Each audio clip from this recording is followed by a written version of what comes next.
I'm going to start by showing the equipment that I'm using here. And I have a drawing board about, let's see, what size is that? It's about 30 by 20 by 30, or 24 by 30. And I'm using a fairly new, I don't know if you could see this since it's transparent, 30-60 triangle and a 45-degree triangle. It's kind of old and beat up. I also have, I'm using a T-square. And by the way, the drawing board is one with a metal edge, which is really handy because the T-square will be true when it goes up and down on the board. So I like that kind of board. If you do buy one of these boards, it's a good idea to make sure you look at that edge and make sure it's straight. I know sometimes I've bought some at art stores that aren't straight. Okay, I also use a see-through ruler, which is the B85 see-through ruler. See-through is a brand name. B85 is the style I use, 1 inch with little half-inch heavy marks and then 1/8 inch marks on it in red. This is really good. I like to be able to see through it and to make sure things are parallel by referring to those marks. Now and then I'll do things in scale.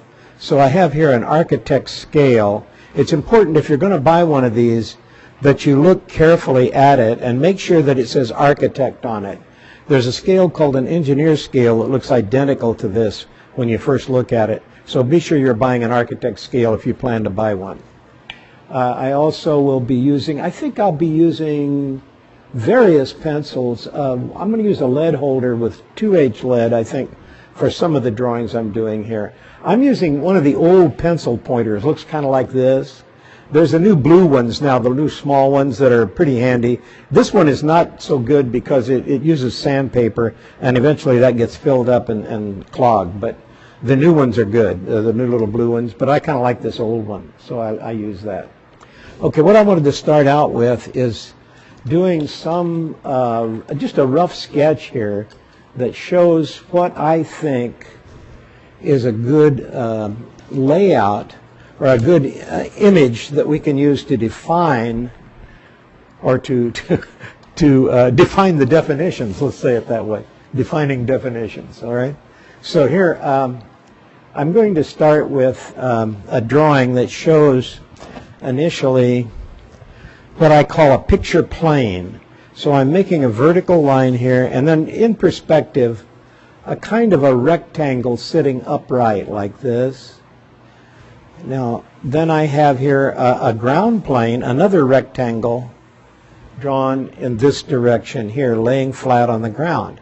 So what I want to show here is how we can define some of these things. Although we define this as a picture plane, pardon my crummy lettering here, plane, and down here is the ground plane. What we need to know about these surfaces is that these are only representing an infinite plane. The picture plane is a rectangle that sits upright, and that represents an infinite plane. It goes on beyond the rectangle. The ground plane also goes on beyond this. So what I'm going to do up here is I'm going to draw a line which I'll call a horizon line. Now the definition that I had, I'm going to read this here, the definition I had as a student was, if I can find the, oh yeah, horizon line or eye level line. Now this is a very complicated definition. It says the distance the eye is above the ground is always indicated on the picture plane by a horizontal line the same distance above the ground as the station point. Well, all that's really saying is the horizon line is at the viewer's eye level. And that's all we need to know. So I'm going to write here horizon line, and I'm going to write below it eye level. It's the viewer's eye level. Not the eye level of the people in the scene, but the viewer's eye level. So that's my pencil sharpener grinding over there. Then what I'm going to do here is locate, I'm going to draw a line that comes out like this that doesn't have any definition at all. But if I make a vertical up here, this point right here and this line is called a distance line. It's a line from the viewer, from the eye of the viewer to the center of vision on the picture plane. So this point right here is the center of vision.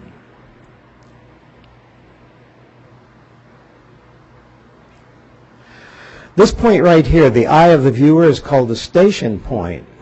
Station point. Now, you'll see that usually shown two different ways in a drawing like this. You'll see it down here too. So if I take just a dashed line down like this, it shows that I'm kind of taking this distance line right here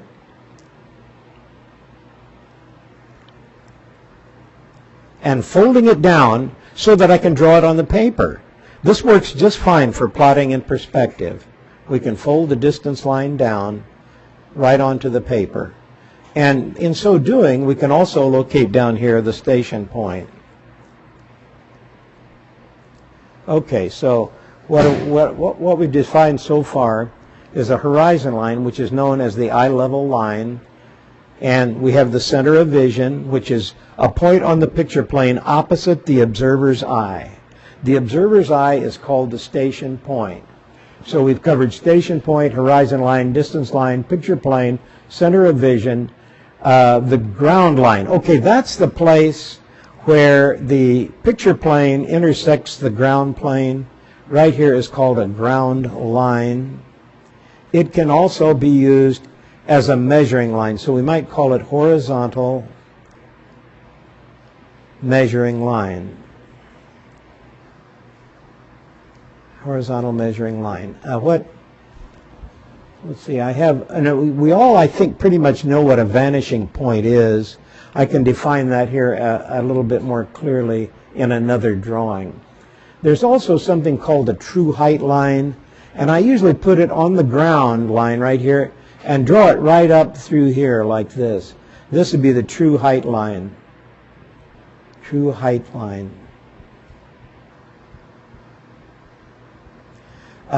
The measurement of the height of any object in the scene can be plotted from that line. All right, we have another definition here that is, it sounds inane, and it's a little bit hard to imagine what it's talking about. But when I illustrate pretty soon how it works, I think it will become clear. It's called a measuring point. And the definition is, a measuring point is a point on the horizon line that is the same distance from the vanishing point that the station point is from the vanishing point. Measurements are made by drawing lines from points on the ground line to the measuring point. I know that sounds a little hard to understand, but I think when I define it a little bit later, we'll see what it means. All right, so we have a figure standing here looking at a picture plane. We have the distance from his eye directly into the picture plane. The distance line is always perpendicular to the surface of the picture plane. So as a person turns their head and looks from side to side, that distance line will also turn, and the picture plane will turn also, remaining perpendicular to that distance line. Okay, there's one other thing that I think I might be able to illustrate here too, and that is what we call the cone of vision. That's the area that can be seen and drawn without distortion. It's usually within 60 degrees at the eye. So if I were to draw a line going away from the eye at this angle, imagine that as a 30-degree angle here, and imagine another 30-degree angle going over here. What we have then are the two sides of the cone of vision. This is another 30-degree angle here. Now, that's the end of the cone of vision, which would be seen as an ellipse. The end of the cone would be seen as an ellipse, looking something like this. That's a little distorted here, but that's okay. So the total angle between left and right here would be 60 degrees. So what we should know here about this is that the center of vision is the only place where there's really true perspective. The farther and farther you get away from the center of vision, the more and more distortion there is. So somebody has decided 60 degrees is just about good enough. That looks good enough. So as you get out toward the edge of the 60 degrees, you may begin to experience a little distortion in your drawing. But like I say, the truer and truer perspective is right in the center here.